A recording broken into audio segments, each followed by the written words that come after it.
How about some euro? Now, euro looks way, way, way too easy right now. Euro's bullish, and buyers are trying to retest the highs and complete the measured move tomorrow, while the sellers are looking for the battle zone to fail for a move back to fill the gap from last Friday's low. The buyers have control and will be looking for a successful breakout pullback to fill the gap overhead and retest the highs. Sellers, on the other hand, need to see a strong breakdown below the battle zone so they can sell the next retracement for a target back at the lows tomorrow. Now, I almost did this. I almost put a trading range on here, but I want to resist the temptation to guess. If I had to guess right now, I would say there's your range, right? There's your range. Beautiful trap low. That trap low resulted in a nice run back to those highs. Buyers couldn't hold it. They got their double up. Buyers couldn't hold it, right? And it's now resting at the high of that trading range. Okay? Again, I don't like to guess, but this, if I had to guess, that's what's going on right now. Okay? In other words, we have a bull channel, right? A bull channel. We have an under. Sorry, we have an over. We have an over, right? Overshoot into overshoot. And so that tells me right now that buyers need to show up or the sellers are going to try to take this price lower. They're holding the battle zone.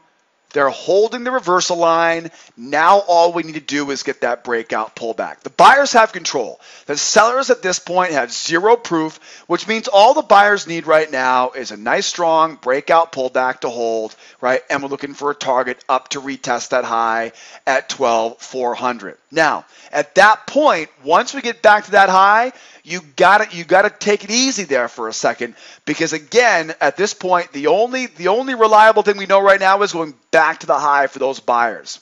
If we happen to see it continue, then we want to see this thing continue through that high, bring that moving average up, right, for a move up to that measured move. So be very suspicious here tomorrow, as if indeed we do get back to those highs. So two scenarios we'll look for here right now. Breakout pullback up to the high. Go through the high. How strong? Strong enough to get that moving average above that high, and then that's going to be the next leg, right, going higher here. Again, be very, very suspicious, though, of that move through that high after seeing what gold looks like, being 24 hours again tomorrow ahead of that FOMC announcement. Again, this market also may want to go inside of a range, but again, can't quite call it a range yet. Buyers have control. Two opportunities. The first one has a target going back to the high of day. The second one, of course, will be the move back up to retest that measured move. I wouldn't be surprised, though, at all if we see this market back to the high, moving average comes over, and then sellers attack and bring it right back down again, almost identical to what we saw today on crude oil. What if you want to be a bear right now? What if you're a seller right now? Well, again, this is where you got to remember the buyers have control.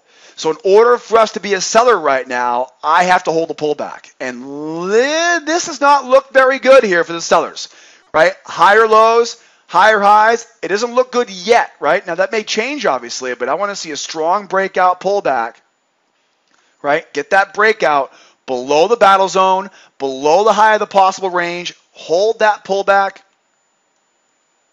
for a move back down to that low. And again, that's pretty much where it stops right there. Then we have to wait and see what we get from there, right? In one way of thinking of this is, if these buyers fail and we go collapsing back in, now the gig's up. Now we have a range, right? And so, of course, at that point now, seller failure to buy it back up, buy it back down, right? And this becomes a trading range. If we collapse back down to that low, which doesn't look like it's going to happen just yet, but again, wouldn't be surprised whatsoever if we go back to the high, fail back at the high, and then, of course, make this now into one big trading range here, right? We want to be focused on taking our profit, fill that gap, but then be aware that we'll be looking for that failure going back up into that range tomorrow. So sellers, strong breakout pullback below the high of this range, below the reversal line, right, at 12,150, below the battle zone, right, for that sell back down, but then don't be too aggressive, though, trying to sell into that low. We're going to have to see it really run through that low, right, if we're going to be able to, right, to continue that trend going lower. We just simply don't know enough yet. Buyers have control. They've got the benefit of the doubt. Sellers have to earn it right now. And again, you know what we're looking for here. Back to the high of day here for those buyers, and then we'll see what they want to do once we get back right to that high of day. Do they want to keep it going up to fill that measured move, or do we collapse right back down in?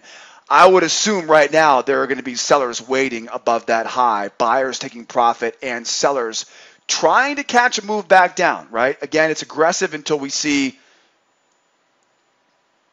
something like this, right? Breakout pullback, buyer failure, right? Buyers trying to buy here. Sellers, of course, looking for that failure. That's the most aggressive, and then hold that pullback on the way back down. All right, guys?